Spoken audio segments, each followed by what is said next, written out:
هذه الدنيا لا تدوم لأحد. نعم، لا تدوم لأحد، هي متقلبة. اليوم أنت غني وغدا فقير، اليوم أنت قوي وغدا ضعيف، اليوم أنت في عز وفي أنفة وفي كبرياء، وغدا في ذل ومهانة واحتقار.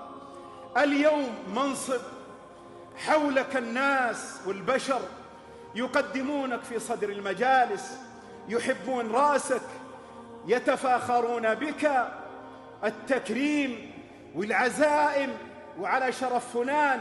وغدا يزول المنصب، يذهب الكرسي لغيرك، وربما لا تجد أحدا يسلم عليك.